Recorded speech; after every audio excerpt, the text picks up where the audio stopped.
Hi, everyone, and welcome back to NLBP TV. I am here today with my guest host, Lee Gabarzik from Soulful Mandelas in Long Valley, New Jersey, and we are just shooting it. Mm-hmm. Today we're going to talk about creating community, which is a really good topic. If you're listening to this later, which I know you probably are, either on our podcast or our YouTube channel, and you have ideas for topics that you would like Lee and I to talk about, just put them in the comments below or shoot us an email at info@thenaturallife.org, and we'll see if we can get it on the show. Well, thank you, Lee, on this beautiful spring day. Thank you for showing up. So creating community. What are our first thoughts about it?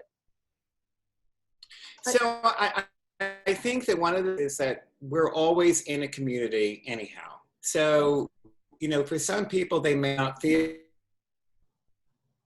to be part of graphic. It could be part of a township. It could be part of a family. So all of these are in their own way a community.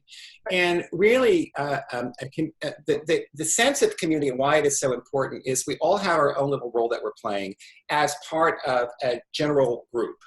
And I think that sometimes when we're in these roles, there's a lot of importance put on, you know, who's going to be the president, who's the vice president, who's the person. You know, all of those higher things are always seen as being very important. But the reality is every single part of that community is equally important, because all of those parts are contributing to the whole. Because if you're missing, if people, when they're working in concert with one another, if a person who is connected to the community is not really a part of the community, the entire community in some ways is feeling that.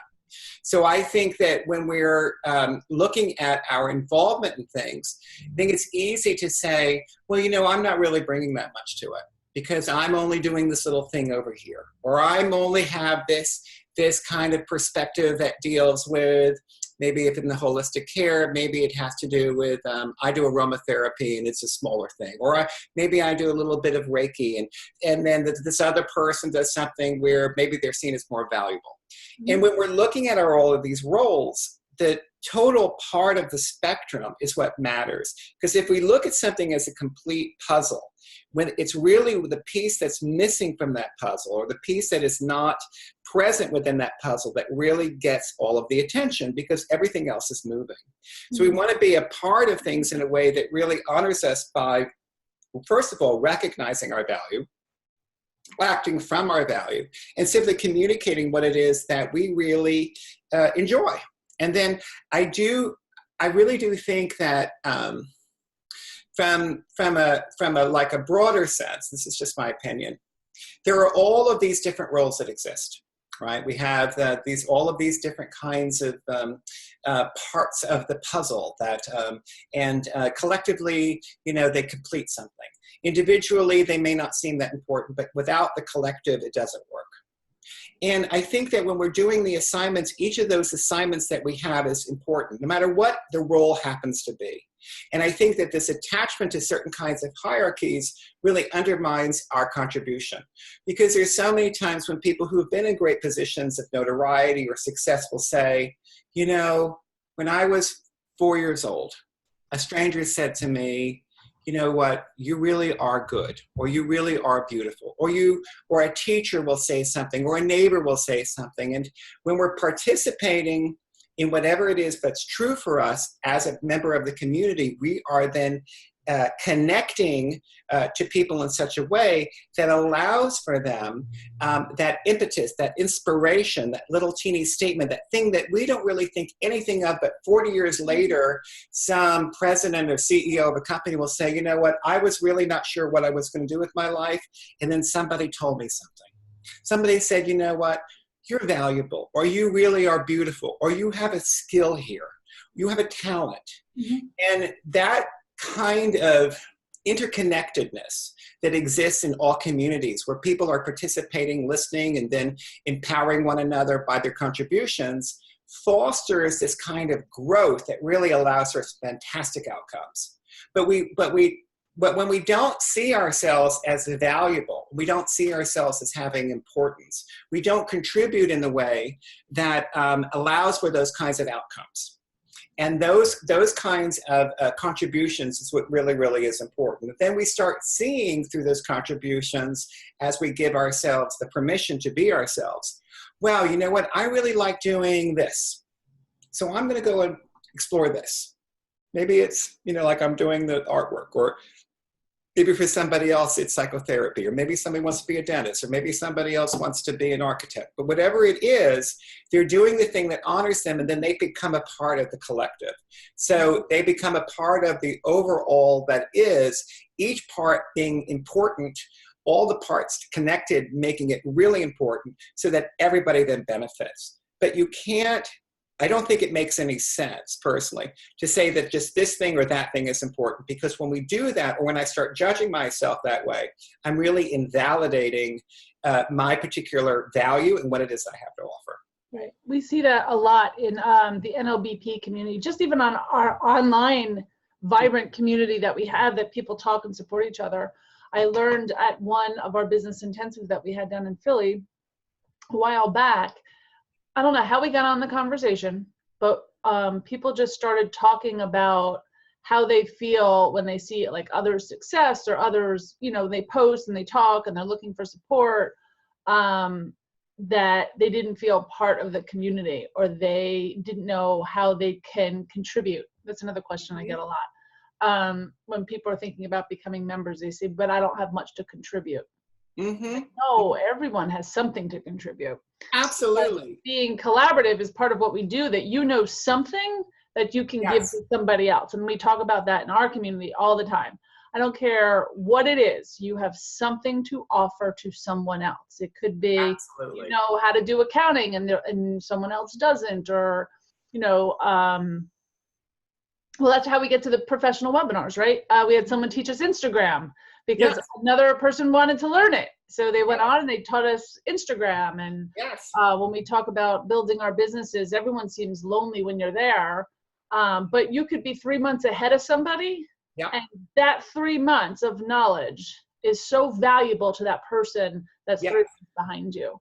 Yes. Part of the community and the collaboration. And sometimes because even with the, as you were mentioning the Instagram, I had some help from Meryl Hayden, I'm pretty, I know some things about technology, but she saved me a lot of time by giving me this tutorial about it, which allowed me the wisdom. So basically, when each of us are contributing whatever it is that we know, we bring to us, we attract to us those that need to hear it.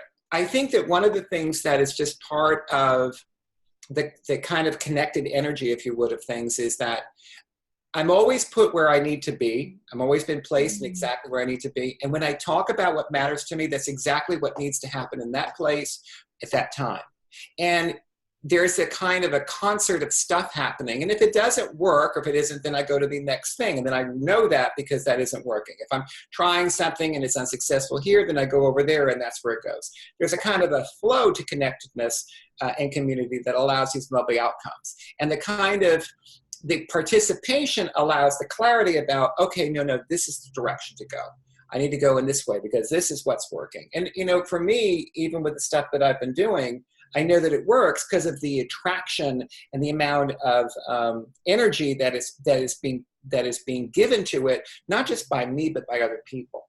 Yeah. My passion, so when people have a passion about what it is that they're doing within a community, they attract to them the other people who are part of that passion. And then that passion then builds upon itself in such a way that fosters not only a healthy sense of self-esteem for the person who's participating in it, but also with the other people who are a part of that, because they're learning from that person, wow, wait a second, I didn't think that this could be done, but they're doing it, I'm going to do it. Right. So communities then strengthen each other. Yeah. By the modeling that they offer, as in with your community, and then from building upon that, they then start becoming the different kinds of assignments or different kinds of parts that need attention become evident as the process grows. Because people, when they're participating, I don't think anybody really knows where something's going to go. But if I'm participating in it, and if I'm really involved in it, life will show me where I need to be with that for that thing to grow, or where I need to go within that if that matters to me. Right. And then my job is to just pay attention and listen to it and say, got it. I'm going to go over here now. I'm going to, give courses on Instagram.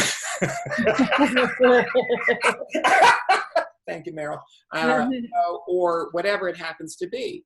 But you got to be in it to win it, right? There's a sense of, because we're always a part of something, even when we don't think we are.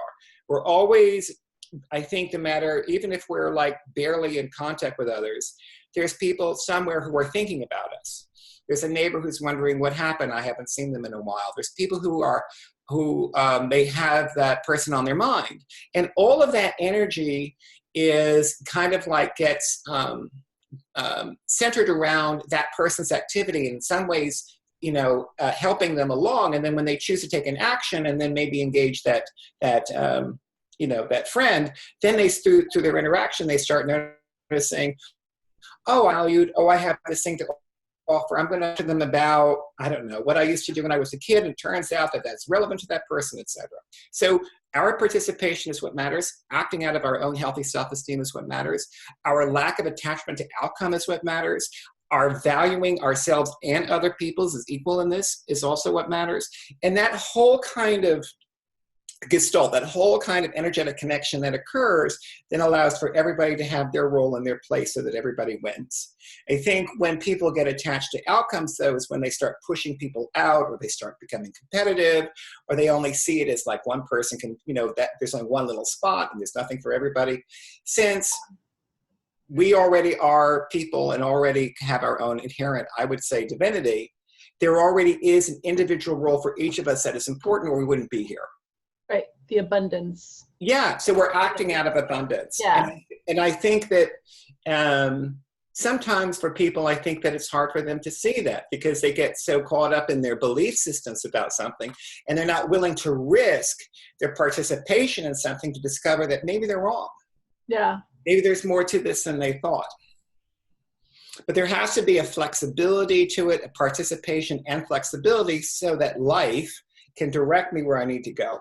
Versus me saying, well, I'm going to be like a billionaire and I'm going to do, well, maybe that isn't what really rocks my world. Happen, or supposed to happen, yeah. Maybe it's not the thing that I came, or maybe I didn't incarnate for that reason. Maybe there's something else that's really much more important that I need to do. And something so seemingly insignificant, yet sets into motion a series of events that changes everything. Mm-hmm. Mm-hmm. That little butterfly effect, that little teeny statement that just somehow is stated at a moment of passion or a moment of great spiritual connectedness and resonates in a way that other people pick it up, and before you know it, you've got something trending. That sense of personal value is really, I think, at the bottom line of how we then participate in our lives, and to really take those actions and then see whether or not make a decision in advance and say, oh, no one's going to like this, but just run it out and see. Yeah.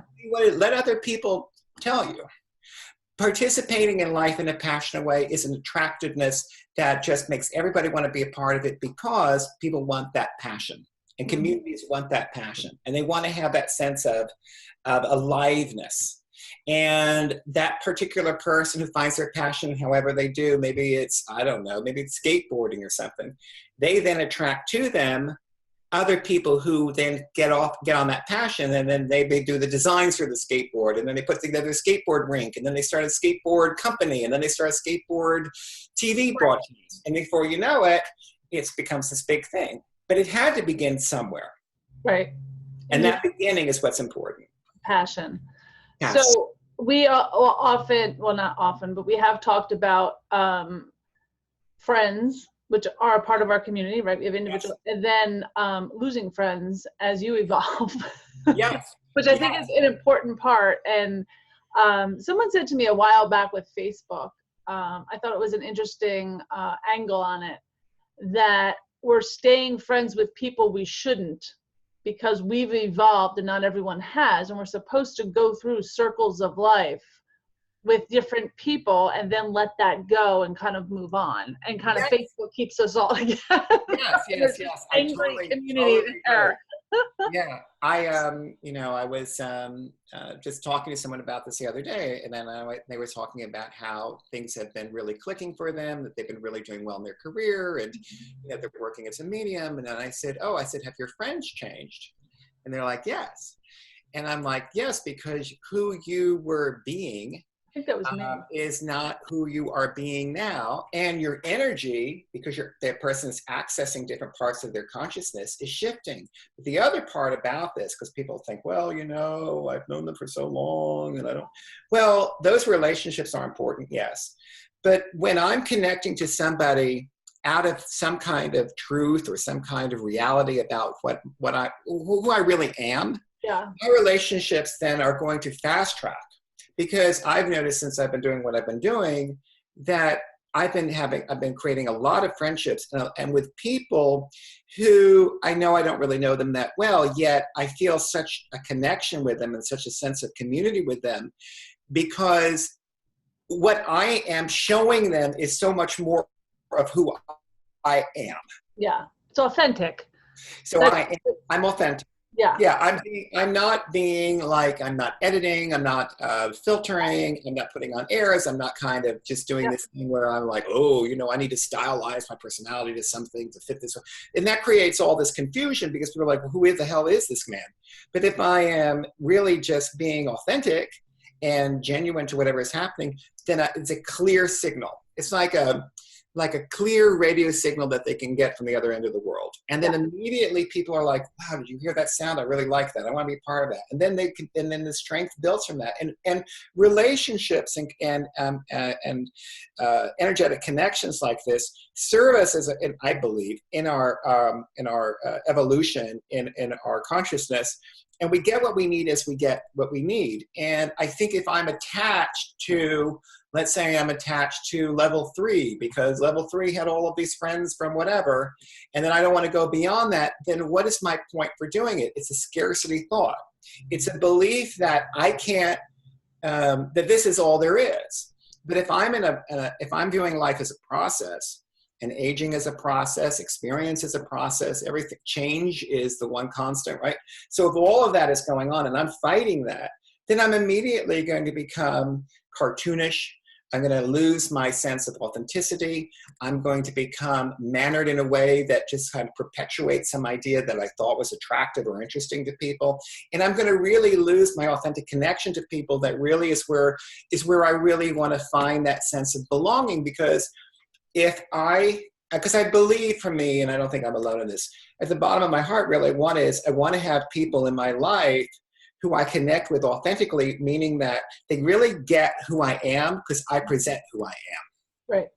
Right. And I'm not like holding back or whatever, because I'm saying, look, this is who I am. And so this fast forwards the process of who works and who doesn't work, because I am just projecting out then whatever that happens to be. If people fit that, that's fine. If they don't, they're going to figure it out really quickly. It's also a maturity thing. I think as we get older, because I know, like, in my 20s, I've always been holistic, earth-centered. Like, I've always been who I am.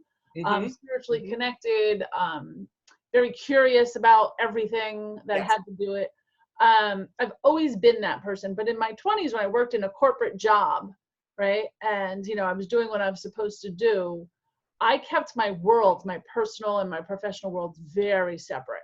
Yes. I think I was authentically somebody else who was kind of playing this role of a corporate person. And in about 2011, my worlds came together when I started. I was an executive director for the Northeast Organic Farming Association, the New Jersey branch. Later became an acting president of about 7 states in the Northeast. But I saw my people. And all of a sudden, my job was the same as who I authentically was. Yes. That's where I got into the organic farming, but that's where I learned about all these holistic practitioners and you know, the nutrition and the food and the uptake, and my whole world was just like, oh my God, there's people just like me. Yes. So when that ended, that's how this all came to be, and the natural life. But now I am that one, which I think is also a part of it. But when that ended, there was no way I could go back to that other person. Yes. Right? My world had come together. And now even in my friendships, I find my friends are more like me. They may hold corporate jobs or do something, but they have an authenticity to them. They have that holistic thread. And I think that's all about NLBP. That's all about it too, right? As we attract not only like the doctors and the healers and all of those, we also have the attorneys and the financial planners and the architects and the website designers and everything Absolutely. else, but we all speak that same word, that same thread, that same knowledge. And it's that same kind of fundamental passion, that same kind of it's a priority. It's our value system, right? So our value system is at the heart of what we really connect to. And if our value system is in the organic farming, so that's what we're going to be connecting to. Or if it's in authenticity, that's what we're going to be connecting to. Right. I think one of the signs of good spiritual health, or even mental health, is if I take someone's family and their friends and their coworkers and the people that work out with them at the gym and their neighbors and whatever, and I bring them all in one party, that person's comfortable with that. That person can see all of those different pieces as still reflecting who they are. Because when I am operating out of who I am, it doesn't really matter all of the different kinds of groups I'm a part of, different communities I'm a part of. Those communities then can connect with one another, because since I have attracted through authenticity or authentically these different people, they share that in common with me, and then they share that in common with one another, which is kind of what goes on with NLBP. You know, it's the same kind of fundamental basis of it. It's that law of attraction. It's that law of that energy that pulls people in. And when we're not there, if I have something where, you know, I don't want this group to meet that group, then I need to look at that. And what I mean by that is then I'm in denial about something, or I have a fear about something.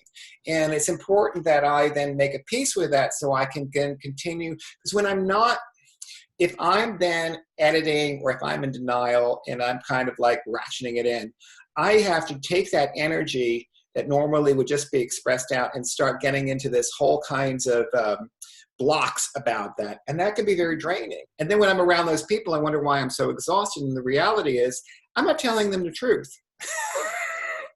No. Yeah, or I don't think people are always conscious of it, but when you see that happening, you see it, it's like I was conscious of it because I didn't bring my worlds together. I've been there too. I mean, there's times when I had my birthday, I had my family members and I had friends from school and I had all of these other people, neighbors, etc., and everybody had a blast. Yeah. And years ago, it would not have been like that. Because and I do respect process, and I think that everybody has to get to these things when they're ready, and no part of process is any more important than the other part. It was just interesting for me to know that when all of these people were together, they all connected. Yeah. The scientific one, you know, the older parent, the crazy friend, the very, very, you know, conservative neighbor, whatever they happen to be, they all got it because they all shared with me that same fundamental value system, because I was letting them know this is who I am and this is what matters to me. So community really comes together around an idea. You know, it's about fulfilling an idea. It's about fulfilling, because I can't do it alone. Yeah. I really can't. I can only do, you know, even with people who are like figureheads, or they're, from Amazon or from Facebook or from any kind of other large organization, they're just one little piece of that. Mm-hmm. That whole organization is being run by thousands of people, each of them playing a very important role. And without the collective part of all of that, it just wouldn't work. Mm-hmm. Mm-hmm. And I think a good leader is modest enough to recognize where they are in that they see themselves as just one of the participants in the totality of that experience. Yeah, it's really just the catalyst of someone facilitating it and putting it all together. Yeah. Because who knows who within that organization was the one that said, wait a second, let's do this. And then that was the thing that took them. because maybe no one was going to find out about it. It's like the Nike swoosh logo, I think was created by a California or some kind of Pacific Northwest student who got paid $70 for that logo. But that logo is wow. That's all she got. Yep, $70 or $80 or something like that. But that logo became, iconic. Yeah. So we don't know, and a lot of times people won't really, you have to have a certain amount. I think people require a certain amount of real brazen courage to admit that who also was there for them when they were building their lives. I've been very fortunate. I have some really great teachers, some really great friends, and some really great people. And sometimes really random little events that have completely changed the trajectory of my life. Where someone would say to me, you do these things, mandalas, you should do that. Really? What? Right? Random little stuff. Yeah.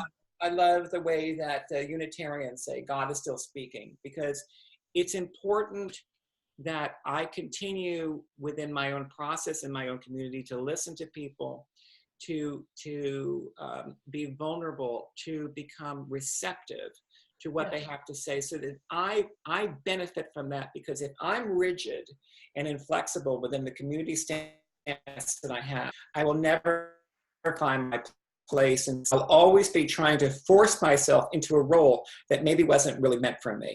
But if I let go, I can find whatever truth there is in me, because I let go of whatever it is that I'm holding on to. Yeah. So that I can then find that role and then fit, and then I'll know when to fit, because there'll be a flow to it. I think in it, there's a feeling of, oh, this is easier than I thought.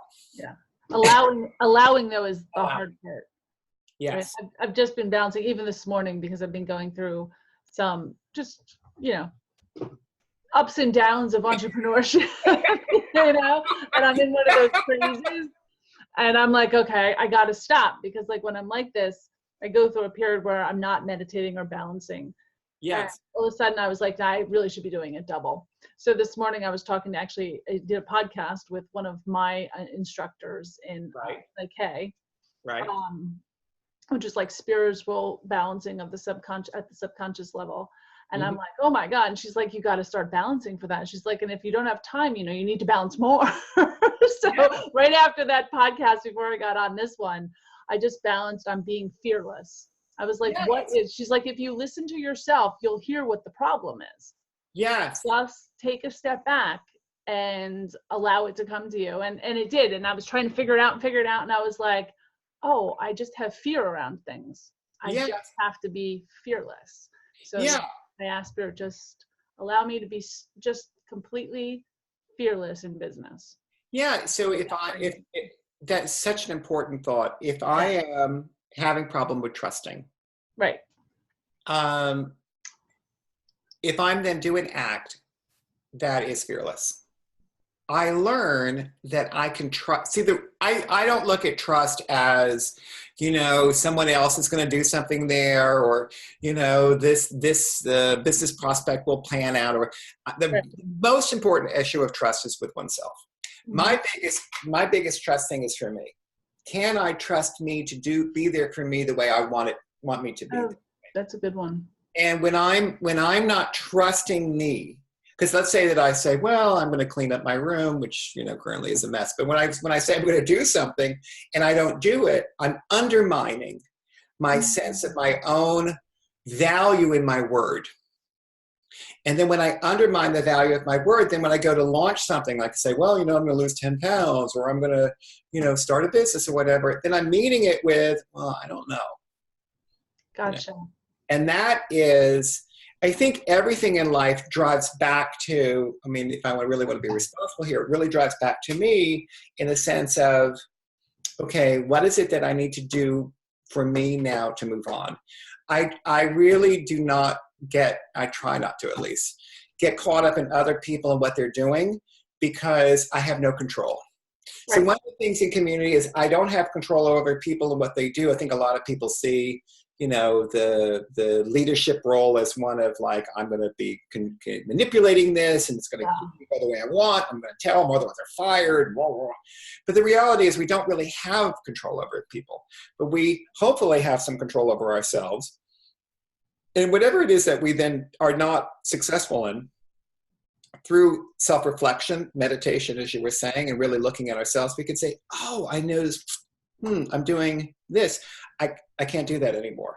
Or I need to do this thing for my diet, or I need to do my sleep a little bit more. Maybe I need a little bit more exercise, or maybe I do a little meditation.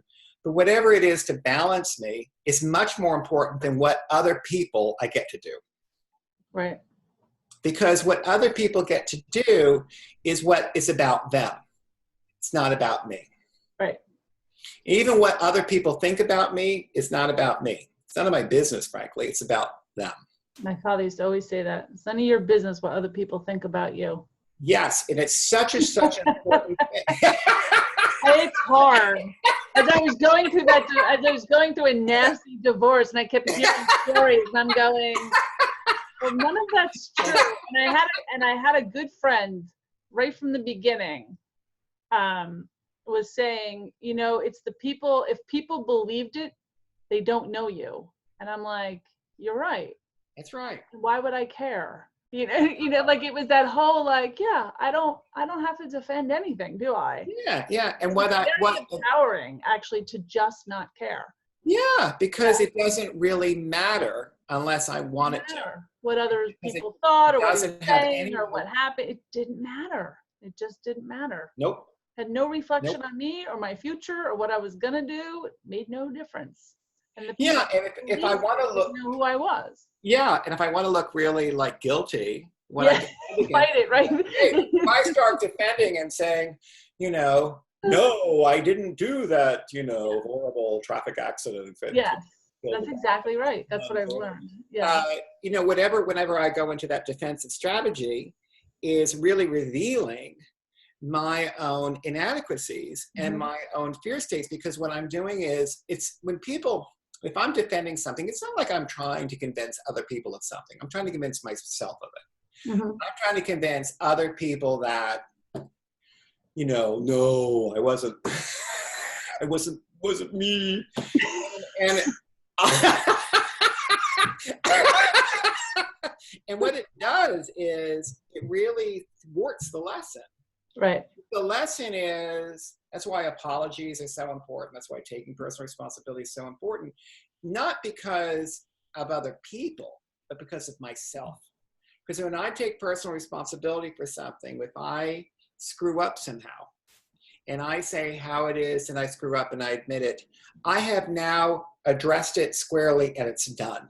Because I've done my part. Now, if it's legal, if it has to go into some other kind of outcome, then it goes there. But the most important thing is to admit it and to be done with it, and then to say and to learn from it, and to do it actually without judgment. It's not like, oh, okay, now that makes me this or that or whatever. It's an action, and it's designed for learning, and that's the whole point. Right. Got you there. All right, we have come out to the bottom of our, it's not exactly an hour, but we've come to that point where people will stop listening. So we are going to wrap this topic up today. And I want to thank you, Lee, for always coming on and having the open conversation about whatever we feel like it. Thank you, it's great. Yeah, so we'll have to think of some new ones. But I thought of like law of attraction of being another one. Law of attraction. And abundance. Abundance, very nice. And anybody who has any great ideas out there, or maybe even not even think they're great ideas, let us know. We'll try it. Absolutely. Yeah, we'll answer any questions. Sure. All right, I'm going to end the recording, but thank you so much for being a part of our day. Thank you.